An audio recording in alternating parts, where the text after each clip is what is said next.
Então, bom dia, boa tarde, boa noite, pessoal. Hoje a gente vai apresentar um trabalho sobre caldeiras, focando em sua aplicação mais crítica, a otimização em processos químicos. Como o nosso exemplo aqui, no estudo de caso, a produção de ácido nítrico. Abordaremos então a definição, a classificação estrutural e por fonte de calor, os critérios gerais de escolha, uma caldeira, e, finalmente, nosso estudo de caso vai ser escolher uma caldeira específica para o processo de produção do ácido nítrico. Então, começando pela definição, de acordo com a norma regulatória de vasopressão, a caldeira é um equipamento destinado a produzir e acumular vapor sob pressão superior à atmosférica, utilizando qualquer fonte de energia, projetados conforme os códigos pertinentes, excetuando refervedores e similares. Então, a classificação estrutural.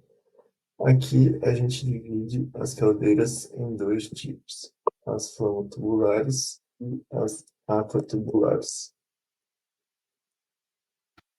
Aqui a gente tem primeiro as flamo-tubulares, conforme mostra o exemplo aqui. A gente vê que, de acordo com a nomenclatura, flamo-tubulares é o fogo, ou seja, os gases de combustão que passam por dentro. Os gases quentes, na verdade, né? Não obrigatoriamente de combustão. Esses são os gases quentes que passam por dentro dos tubos. Essas caldeiras são geralmente compactas e de baixo custo. Sua limitação reside na pressão. São ideais para baixas vazões de vapor e não são adequadas para aplicações de grande escala e alta potência, como, por exemplo, a produção de ácido nítrico.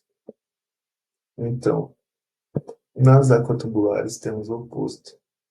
A água circula dentro de um feixe de tubos. Esse design estrutural permite trabalhar com segurança em altas pressões e temperaturas, além de permitir grandes capacidades de produção de vapor. Esse tipo será a caldeira que a gente vai escolher para o processo. Dando um spoiler aqui já.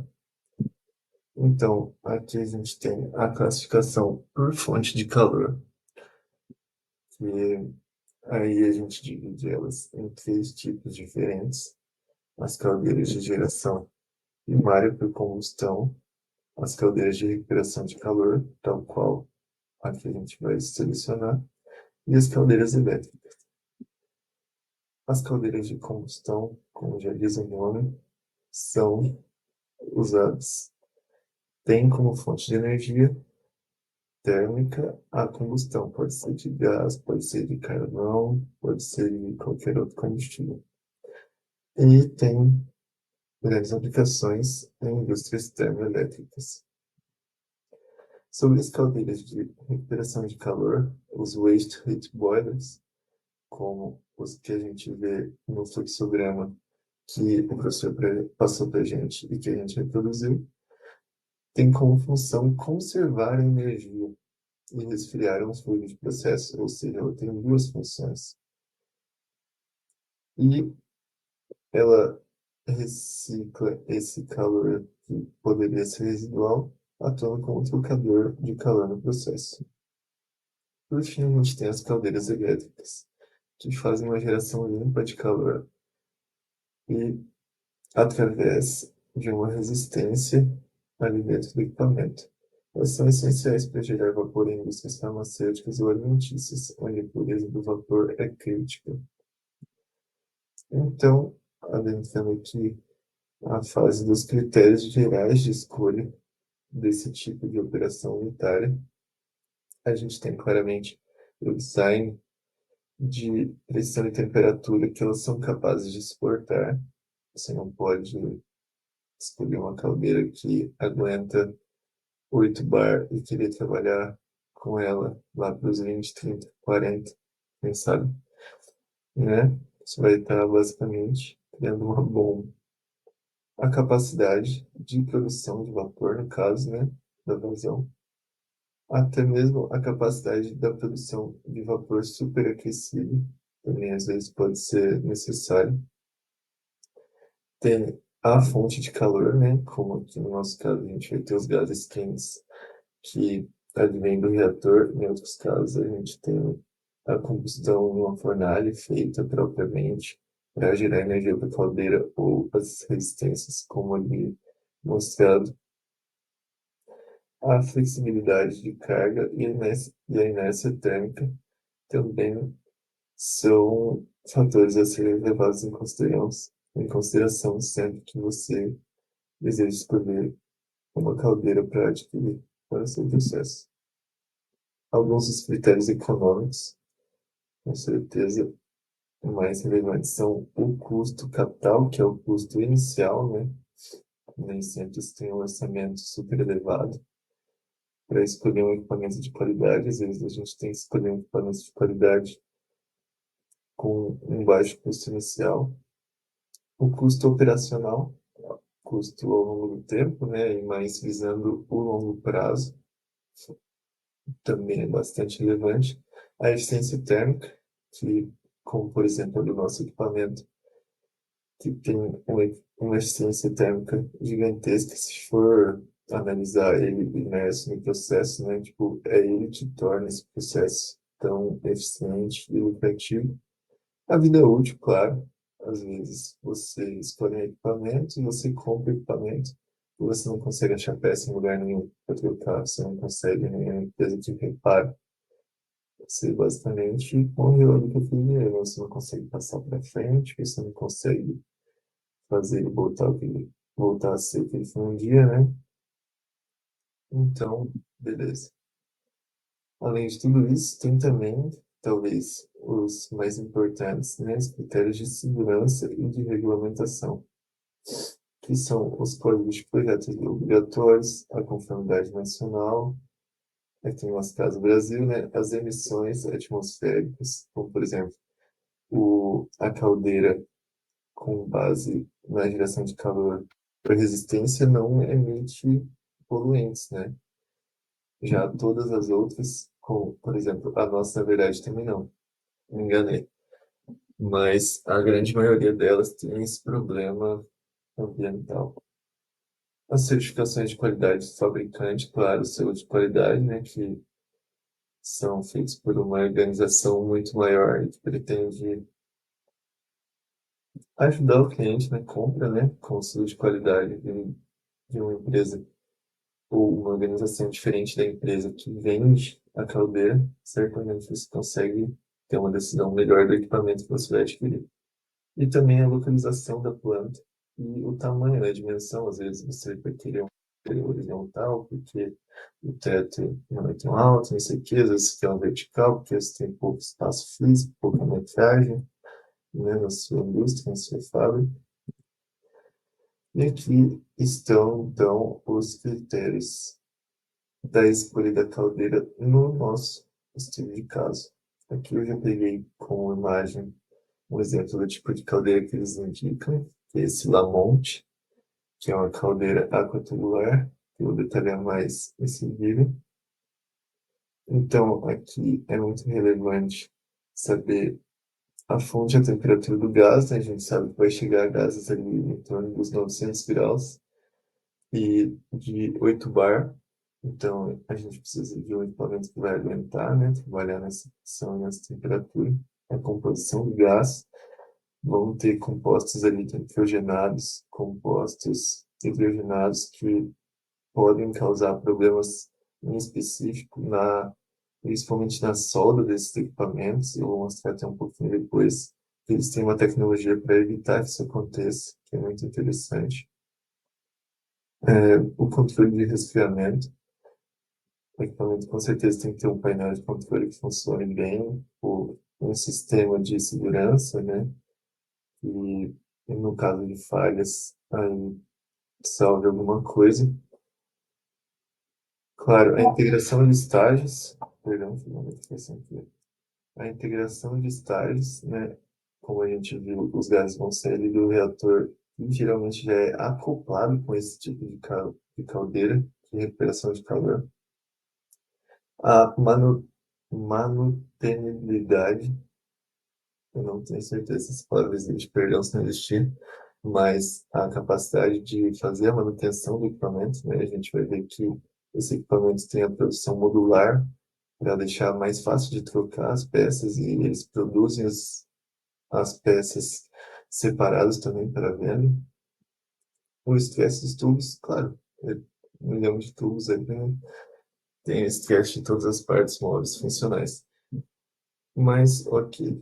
Então, falando um pouquinho mais sobre o processo, rapidamente. Como eu disse, o processo é um dos mais eficientes da indústria química porque ele recupera a energia que seria perdida através desse tipo de caldeira. A oxidação da amônia que acontece no reator anterior à caldeira libera muito calor, é uma reação extremamente endotérmica, o que leva os gases até essa temperatura. E essa planta também demanda muita energia para compressão e para a vaporização, né, da amônia, compressão do ar e a vaporização da amônia, dois equipamentos que você vai usar esse vapor produzido aí pela nossa caldeira. Então, ela torna essa planta autossuficiente. Isso, deixa eu ver se eu esqueci alguma coisa. Não, certinho, é isso mesmo. Então, aqui a gente tem o modelo e marca Escolhidos. Eu achei essa marca aqui que produz equipamentos especialmente para processos deste tipo, que tratam de produção de formaldeído, ácido nítrico e tinha mais alguma coisa que exige um equipamento parecido, né? Então, eles indicam essa aí é a caldeira aquatubular com circulação forçada, do tipo aqui. Aqui mostra mais a parte interna, né, com os feixes de tubos aqui, a parede no qual eles ficam fixados. E então, aqui os diferenciais que tornam essa marca, essa caldeira específica dessa marca, uma escolha adequada, mas muito mais que adequada, atraente para o processo. Ao meu ver, parece ser uma das melhores marcas do mercado. Eu não tenho grande conhecimento sobre, mas achei bastante interessante. Então, as caldeiras são equipadas com tubos em U e podem ser montadas tanto na posição vertical quanto na horizontal. Eles permitem customizar, né, para o processo, tal qual eu falei antes, às vezes você precisa de uma coisa, às vezes outra. Em ambos os designs, horizontal ou vertical, o tambor de vapor, que aqui, nesse caso, vai estar em cima, ou seja, o trocador de calor e o tambor de vapor são coisas diferentes, muito comumente, principalmente em casos aqui como esse, de gás extremamente quente e sob alta pressão. Eles podem ser integrados à caldeira se solicitado, se não, pode ser separado também, também interessante, dependendo do caso aí. Ao mesmo tempo, um pré-aquecedor de água de alimentação pode ser instalado na caldeira quando necessário também, customizar a habilidade. E o design modular, como eu citei antes, permite reparos bem mais fáceis, é, nem comenta, né? O gas side seria o lado dos gases quentes. Isso aí são números já para processo de produção do ácido nítrico. No site, eles dizem que ela aguenta até mais de 960 graus, se eu não me engano, até lá pela faixa dos 1500. A vazão máxima tolerada, bastante alta, e do lado do vapor, aguenta até 80 bar, se não me engano, geralmente é produzido em fábricas desse tipo, o vapor é 72 bar para o processo de Rankine e alguns outros equipamentos, se não me lembro corretamente.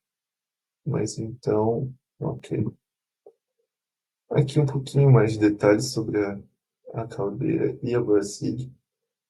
Elas têm tubos dispostos em um arranjo quadrático, patenteado pela empresa, de tal forma que um tubo quente é cercado por 4 tubos frios.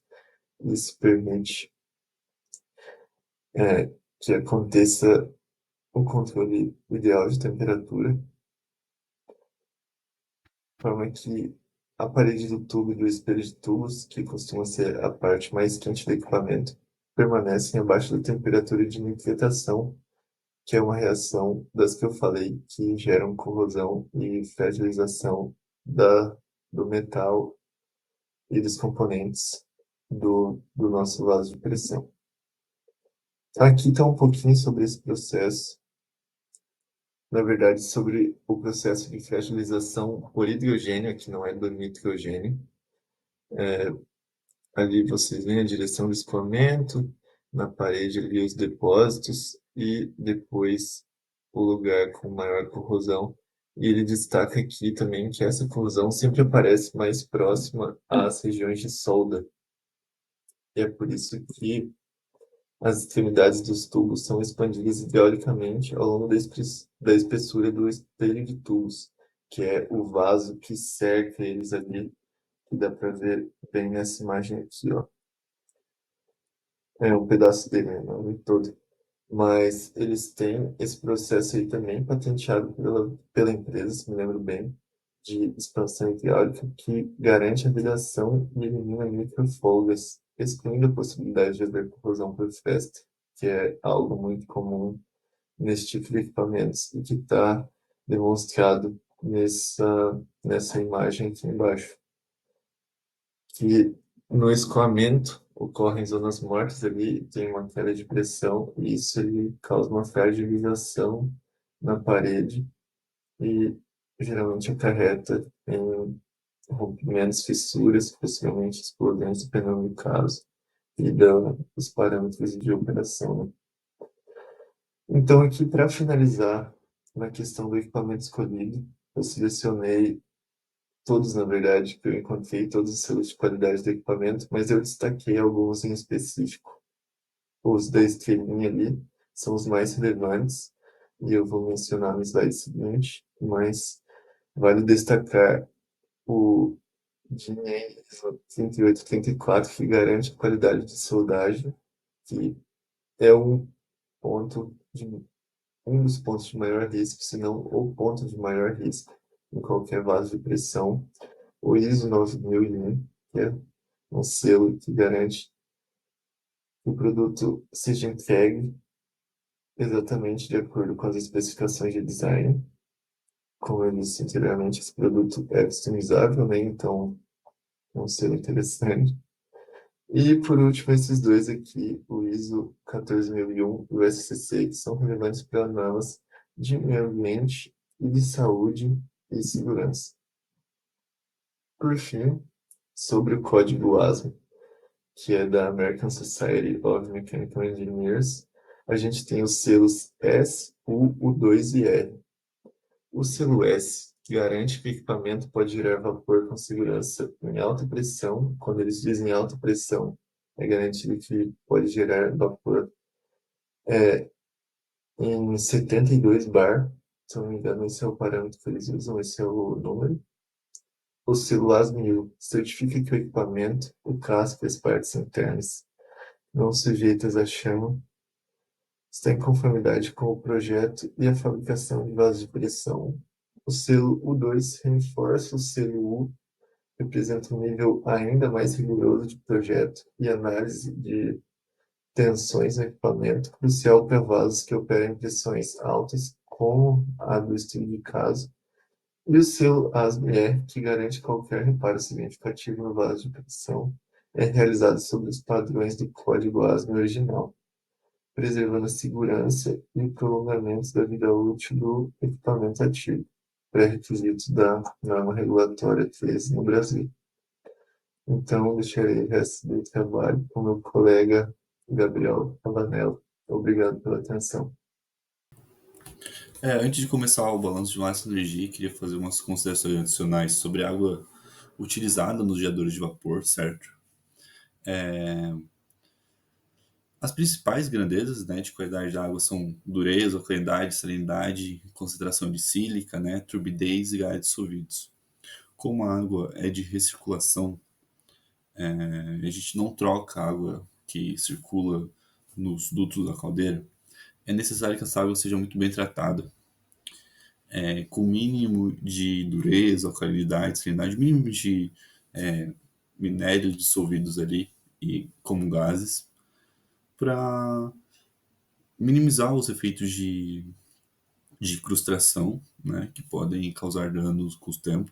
É normal ter pequenas perdas de vapor, né, nesses tubos, sempre há escapes, então é possível repor a água da caldeira, mas sim é necessário um tratamento prévio para adequar esses parâmetros para as condições de circulação, né, da caldeira. Aqui tem uma tabela que relaciona algum desses parâmetros, né, como dureza, é, alcalinidade, fosfato, sulfito e sólidos totais, para diferentes pressões de trabalho da caldeira, né? Ali a gente pode ver que quanto maior a pressão, menor a dureza, menor a alcalinidade que se pode ter nessa água de caldeira. A dureza geralmente é um valor que tende muito a zero. E aqui tem outros parâmetros, os fosfatos também. Quanto maior a pressão, menor os índices desses elementos. Aqui vamos visualizar nosso volume de controle, né? Ali está a nossa caldeira, uma caldeira de recuperação de vapor, de recuperação de calor, certo? Esse calor oriunda do reator, né?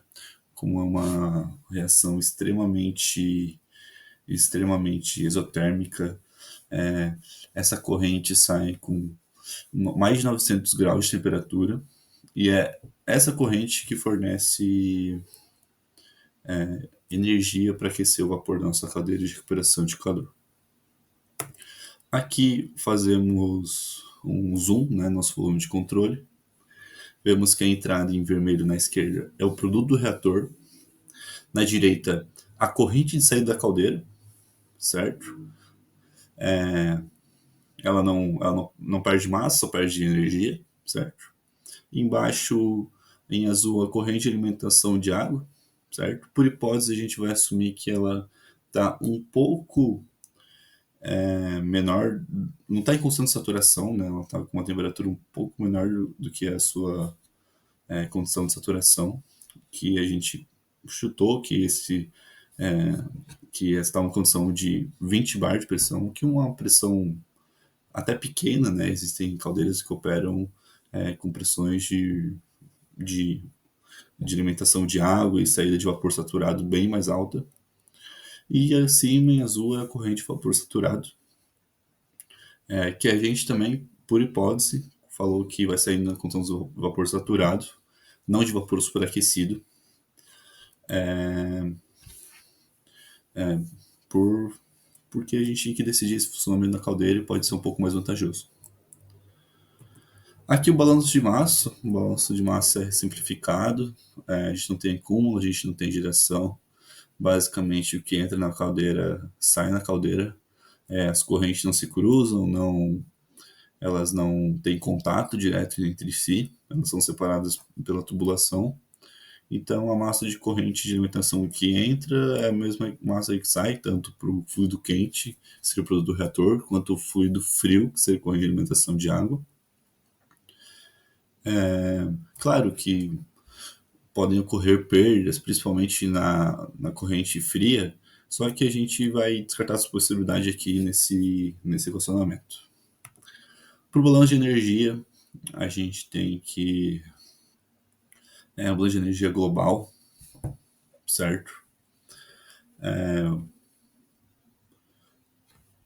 O balanço de energia, no caso aqui, a gente considera, né, que a gente também não tem acúmulo, a gente não tem geração,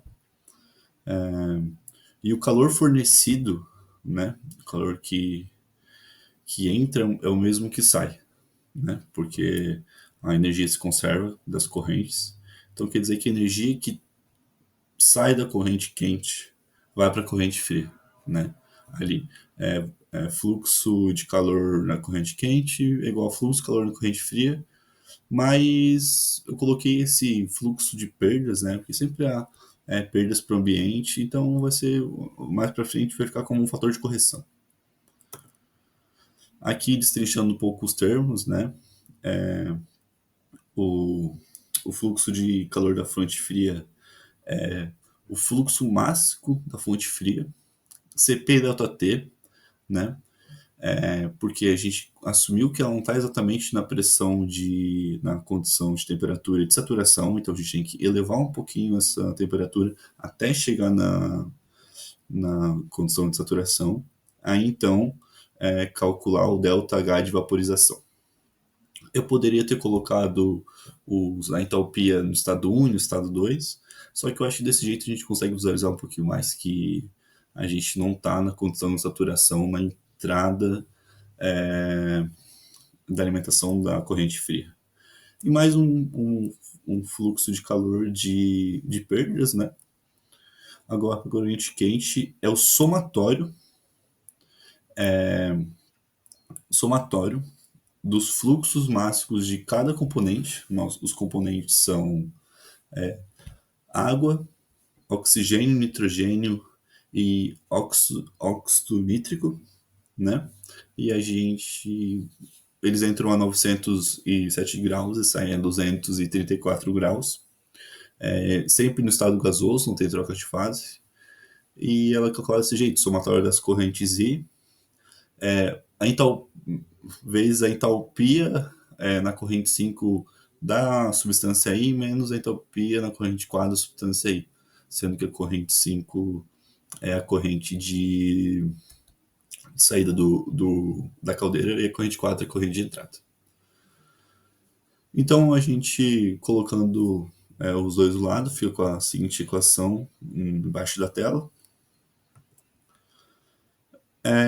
E pegando todos os valores no niche, usando um fator ali que eu transformo em 0,9 fluxo máximo de QI, né? Acho que só faltou um somatório ali, mas o I já está explicitando, né, que é uma soma de todos os componentes. E 0,9 é como se fosse 10% de perda do fluxo do calor que a fonte quente pode fornecer é perdido. Isso é por hipótese, né? Daí teria que ter um estudo apropriado para saber quanto que é esse valor exatamente. Então, com isso, a gente chegou, né, a uma massa de corrente de alimentação e, consequentemente, de vapor saturado em ventibar de 2.938,5 kg por hora. Né? Então, esse é um dimensionamento da quantidade de vapor. Eu não quis entrar num condicionamento de área de troca térmica, achei que ia ficar muito longo na apresentação, que é o tempo de 10 a 15 minutos, né? A gente vai passar bastante.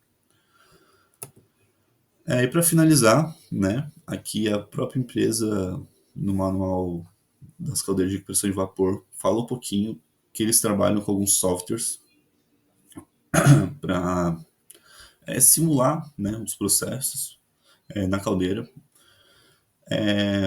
Ele ali, né, ele utiliza alguns, como o ProBed e o PV Elite, né? Esses dois são mais para força de tensão na estrutura, dado as grandes temperaturas e grandes pressões que as correntes entram, né, e estão dentro da caldeira. Mas também ele usa o ANSYS para fazer análise de fluido dinâmico computacional das correntes e ver condições de troca de calor e até de modelo de escoamento, né? E também os outros dois ali com o casador para as tensões de torção, análise de flexibilidade e dos esforços da tubulação. E acho que a nossa apresentação é isso. Obrigado. Qualquer dúvida pode perguntar para mim ou para o Henrique.